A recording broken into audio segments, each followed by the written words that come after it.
வணக்கம். பிப்ரவரி 7ஆம் தேதி இன்னைக்கான 2வது பதிவு. பங்குச்சந்தையில் நடந்த சில விஷயங்களை விரைவாக பார்க்கலாம். முக்கியமான தகவல், நான் செபி ரெஜிஸ்டர்ட் அட்வைசர் கிடையாது. நம்ம சேனல்ல இருந்து எப்போதுமே ஸ்டாக் ரெக்கமெண்டேஷன்ஸ் கிடையாது. யூடியூப் சேனல் மட்டும் இல்லைங்க, மற்ற சோஷியல் மீடியா பிளாட்ஃபார்மான இன்ஸ்டாகிராம், வாட்ஸ்அப், டெலிகிராம்ல இருந்து கூட நாம ஸ்டாக் ரெக்கமெண்டேஷன்ஸ் வழங்குவதில்லை. மேலும் பணத்தை வாங்கிட்டு எந்த சேவையும் வழங்குவது இல்லை. பல போலியான குரூப் இயங்கிட்டு இருக்கு. தயவு செய்து ஜாகிரதையாக இருங்க. இந்த வீடியோவில் காட்டக்கூடிய அனைத்து கம்பெனிகளும் வெறும் இன்ஃபர்மேஷனல் பர்பஸ்க்காக மட்டுமே முதலீடு செய்யுங்கன்னு சொல்கிற வீடியோ கிடையாது. எந்த ஒரு முதலீட்லையும் ரிஸ்க் இருக்கும். ரிஸ்க் புரியாமல் இன்வெஸ்ட் செய்யாதீங்க. ரிஸ்க் புரியலன்னா தயவு செய்து இன்வெஸ்ட்மெண்ட்டை தவிர்த்துருங்க. நம்ம ருபி டிரைவர் சேனலை ஆதரிக்கிற அனைத்து நல்ல உள்ளங்களுக்கும் நன்றி. நம்ம மார்க்கெட் ஓப்பன் ஆகிறதுக்கு முன்னாடி உலக மார்க்கெட்ஸ் எப்படி இருந்ததுன்னு பார்க்கும்போது யூஎஸ் மார்க்கெட்ஸ் நேற்று கிரீனில் தான் க்ளோஸ் ஆகியிருந்தது. பெரும்பாலான யூரோப்பியன் மார்க்கெட்ஸும் நேற்று கிரீனில் தான் க்ளோஸ் ஆகியிருந்தது. இன்னைக்கு நம்ம மார்க்கெட் ஓப்பன் ஆகிறதுக்கு முன்னாடி ஏஷியன் மார்க்கெட்ஸ் எப்படி இருந்ததுன்னு பார்க்கும்போது பெரும்பாலும் கிரீனில் தான் ட்ரேட் ஆகிட்டு இருந்தது. குறிப்பாக கிஃப்ட் நிஃப்டி 114 புள்ளிகள், அதாவது 0.5% கிரீனில் ட்ரேட் ஆகிட்டு இருந்தது. நம்ம மார்க்கெட் ஓப்பன் ஆகிறதுக்கு முன்னாடி எடுத்த ஸ்க்ரீன்ஷாட் இது. சில இண்டிவிஜுவல் ஸ்டாக்ஸ் மற்றும் செய்திகள் விரைவாக பார்க்கலாம்.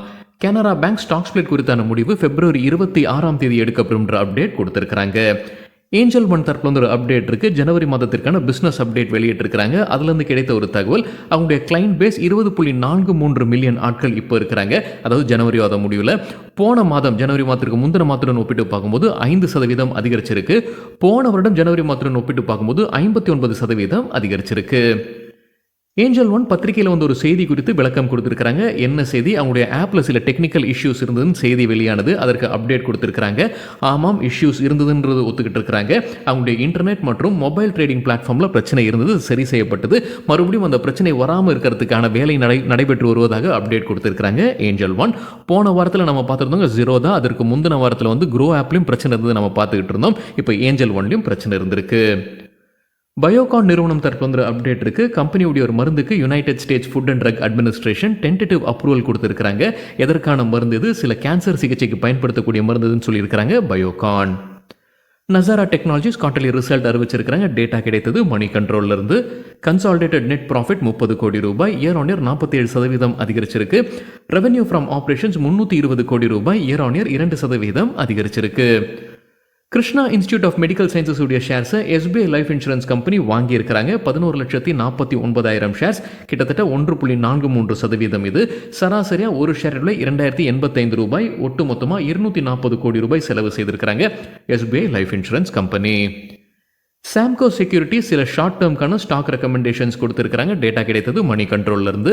தெர்மேக்ஸ்க்கு buy rating target 3560, stop loss 3050, 10% லாபம் கிடைப்பதற்கான வாய்ப்பு இருக்கு. என்ன காரணம் சொல்லியிருக்கிறாங்க? டெய்லி சார்ட்ஸ்ல cup and handle pattern break out நடந்திருப்பதாக அப்டேட் கொடுத்திருக்காங்க. டாடா ஸ்டீலுக்கு buy rating target 154, stop loss 138, 7% அதிகரிப்பதற்கான வாய்ப்பு இருக்கு. சீமென்ஸ்க்கு buy rating target 4590, stop loss 4030, 9% லாபம் கிடைப்பதற்கான வாய்ப்பு இருக்கு. பேடிஎம் குறித்து மணி கண்ட்ரோல்லேருந்து கிடைத்த ஒரு தகவல், ஜனவரி 30ஆம் தேதி 9 அனலிஸ்ட் வந்து பை ரேட்டிங் கொடுத்துருந்துருக்காங்க. பேடிஎம்க்கு 5 பேர் ஹோல்ட் ரேட்டிங் கொடுத்துருந்துருக்காங்க. சராசரியாக அனைத்து அனலிஸ்டுடைய ஆவரேஜ் டார்கெட் பிரைஸ் 960 ரூபாயாக இருந்தது. இப்போ என்ன இருக்குது? அதற்கு பிறகு தான் ஆர்பிஐ நடவடிக்கை எடுத்திருக்காங்க. அதற்கு பிறகு இப்போ பார்க்கும்போது 6 அனலிஸ்ட் பை ரேட்டிங் கொடுத்துருக்காங்க, 4 பேர் ஹோல்ட் ரேட்டிங் கொடுத்துருக்காங்க, 5 பேர் செல் ரேட்டிங் கொடுத்துருக்காங்க. சராசரியாக அனலிஸ்டுடைய டார்கெட் பிரைஸ் வந்து 740 குறைஞ்சிருக்கு. பர்ன்ஸ்டைன் பேடிஎம்க்கு அவுட் பர்ஃபார்ம் ரேட்டிங் கொடுத்துருக்காங்க. எதிர்பார்க்குற டார்கெட் 600. நேற்று க்ளோசிங் பிரைஸ் 450 லெவலில் இருந்தது. பேடிஎம் குறித்து எக்கனாமிக் டைம்ஸ்லேருந்து கிடைத்த மற்றொரு தகவல் என்னன்னா, ஹெச்டிஎஃப்சி வங்கி வந்து பேடிஎம் நிறுவனத்துடன் ஒரு பேச்சுவார்த்தையில் போய்கொண்டிருக்குன்னு சொல்லியிருக்காங்க. எதற்காக இந்த பேச்சுவார்த்தை அப்படின்றது தெளிவுபடுத்துறீங்க. நம்ம முன்னொரு செய்தி பார்த்துருந்தோம் என்டிடிவியில். ஹெச்டிஎஃப்சி பேங்க் வந்து பேடிஎம் உடைய பேமெண்ட்ஸ் பேங்க் அல்லது வேலட் பிஸ்னஸை வாங்குவதற்கான வாய்ப்பு இருக்குது அப்படின்றது பார்த்துருந்தோம். ஆனால் அதுக்கப்புறம் ஜியோ அந்த போட்டியில் இருந்தாங்க. ஜியோ அதுக்கப்புறம் அதிகாரப்பூர்வ அறிவிப்பு வெளியிட்டிருந்தாங்க, நாங்கள் வாங்கலாம், அந்த மாதிரி எந்த எதுவும் கிடையாதுன்னு ஜியோ விளக்கம் கொடுத்துருந்தாங்க. ஹெச்டிஎஃப்சி பேங்க் அந்த மாதிரி எதுவும் சொல்லலாம். ஹெச்டிஎஃப்சி பேங்குடைய மேனேஜ்மெண்ட் வந்து எக்கனாமிக் டைம்ஸில் பேட்டி கொடுத்துருக்காங்க. பேச்சுவார்த்தை நடத்தப்பதாக சொல்லி எதற்கான பேச்சுவார்த்தை அப்படின்றது எனக்கு சரியா விளங்கலைங்க. அவங்க என்ன சொல்லியிருக்காங்க அந்த செய்தியிலனா, ஏற்கனவே பேடிஎம் வந்து ஹெச்டிஎஃப்சி பேங்குடைய ஒரு பார்ட்னராக இருக்கிறாங்க சில பிசினஸ்க்கு. அதற்காகத்தான் பேச்சுவார்த்தை நடக்குதா என்னன்றது தெரியல. இல்லைனா இந்த பிசினஸை வாங்குவதற்கு பேச்சுவார்த்தை நடக்குதான்னு தெரியல. மற்றொரு அப்டேட் என்ன நம்ம பார்த்துருந்தோம்னா, ஆர்பிஐ தடை விதித்ததன் காரணமாக பேடிஎம் அவங்களுடைய பேடிஎம் வேலட் பிசினஸையும் அவங்களுடைய ஃபாஸ்டாக் பிசினஸையும் விற்பனை செய்ய முடியாத சூழ்நிலையில் இருக்கிறாங்க. அதனால கூடுதல் விளக்கம் வந்து ஆர்பிஐ கிட்ட பேடிஎம் கேட்டுட்டு இருக்கிறாங்கன்ற தகவல் நம்ம பார்த்துருந்தோம். ஸோ இப்போதைக்கு நம்ம கிடைச்ச தகவல் என்னன்னா, எக்கனாமிக் டைம்ஸ்ல ஹெச்டிஎஃப்சி வங்கி பேச்சுவார்த்தையில் பேச்சுவார்த்தையில் இருக்கிறாங்க பேடிஎம்க்கு. எதற்கான பேச்சுவார்த்தை அப்படின்றது எனக்கு சரியா தெரியல. பேடிஎம் குறித்து மற்றொரு அப்டேட் எக்கனாமிக் டைம்ஸ்லேருந்து கிடைத்தது. பேடிஎம்ல இப்போ ஆர்பிஐ எடுத்த முடிவு காரணமாக என்ன இம்பாக்ட் இருந்திருக்கு. 2 கம்பெனிகள் குறிப்பாக மேக் மை ட்ரிப் மற்றும் Policybazaar Reserve Bank of இந்தியாவுக்கு ஒரு அப்டேட் கொடுத்துருக்காங்க. அவங்க எடுத்த நடவடிக்கை காரணமாக ஃபினான்ஷியல் டெக்னாலஜி செக்டருக்கு வரக்கூடிய முதலீட்டில் சில பாதிப்பு ஏற்பட்டிருக்கு. அது கொஞ்சம் கஷ்டமாக இருக்குன்ற அப்டேட் அவங்க ஆர்பிஐக்கு கொடுத்துருப்பதாக எக்கனாமிக் டைம்ஸில் தகவல் வெளியாகியிருக்கு. ஸோ பாலிசி பஜார் மற்றும் மேக் மை ட்ரிப் போன்ற கம்பெனிகளுக்கு இது நேரடியாக முதலீட்டில் பாதிப்பு ஏற்படுது அப்படின்ற தகவல் சொல்லியிருக்கிறாங்க. மேக்ஸ் ஃபினான்ஷியல் தரப்பு ஒரு அப்டேட் இருக்கு. IRDAI Insurance Regulatory and Development Authority of India ஒப்புதல் வழங்கியிருக்கிறாங்க ஆக்சிஸ் பேங்குக்கு. 1612 கோடி ரூபாய் மேக்ஸ் ஃபினான்ஷியலில் முதலீடு செய்வதற்காகத்தான் இந்த ஒப்புதலை வழங்கியிருக்கிறாங்க. ஸ்டேட் பேங்க் ஆஃப் இந்தியாவுக்கு இன்வெஸ்ட்மெண்டர் செக்யூரிட்டிஸ் பை ரேட்டிங் கொடுத்துருக்காங்க. எதிர்பார்க்குற டார்கெட் 710 ரூபாய். கொடுத்துருக்கிற கால அளவு அடுத்த 5 வாரங்கள். நேற்று க்ளோசிங் பிரைஸ்லேருந்து ஒப்பிட்டு பார்க்கும்போது 9% அதிகரிப்பதற்கான வாய்ப்பு இருக்கு. இந்தியா புல்ஸ் ஹவுசிங் ஃபைனான்ஸ் குறித்து சிஎன்பிசி டிவி 18 கிடைத்த ஒரு தகவல் ஒரு ரிமைண்டர் கொடுத்துருக்காங்க. இன்னைக்கு ரைட்ஸ் இஷ்யூ ஓப்பன் ஆகுதுன்ற அப்டேட் கொடுத்துருக்காங்க. ரைட்ஸ் இஷ்யூ வழியாக கம்பெனி 3693 கோடி ரூபாய் ஃபண்ட் ரைசிங் பண்ணுறாங்க. என்ன விலை நிர்ணயித்திருக்கிறாங்க ரைட் ஷேருக்கு? 150 ரூபாய். நேற்று க்ளோசிங் பிரைஸ்லேருந்து ஒப்பிட்டு பார்க்கும்போது 19% குறைவாகத்தான் இருக்கு. இன்னும் ரைட்ஸ் இஷ்யூனா என்ன, ரைட்ஸ் இஷ்யூ அறிவித்த பிறகு நம்ம ஷேர் ஹோல்டர்ஸ் நம்ம என்ன செய்யணும் அப்படின்னு நம்ம வேறொரு வீடியோவில் டீட்டெயில்டாக பேசியிருக்கோம். ரைட்ஸ் இஷ்யூக்கான வீடியோ லிங்க் இந்த வீடியோட டிஸ்கிரிப்ஷனில் இருக்குது. IOL கெமிக்கல்ஸ் டிவிடெண்ட் அறிவிச்சிருக்காங்க. ஒரு ஷேருக்கு 5 ரூபாய். அதற்கான ரெக்கார்ட் டேட் February 16. ரிசல்ட்டும் அறிவிச்சிருக்காங்க. டேட்டா கிடைத்தது சிஎன்பிசி டிவி 18 நெட் ப்ராஃபிட் 23 கோடி ரூபாய். இயர் ஆன் இயர் 4% விழுந்திருக்கு. ரெவன்யூ ஃப்ரம் ஆப்ரேஷன்ஸ் ஃபிளாட்டாக இருந்திருக்கு. இயர் ஆன் இயர் கம்பேரிசனில் எண்ணிக்கை 529 கோடி ரூபாய்.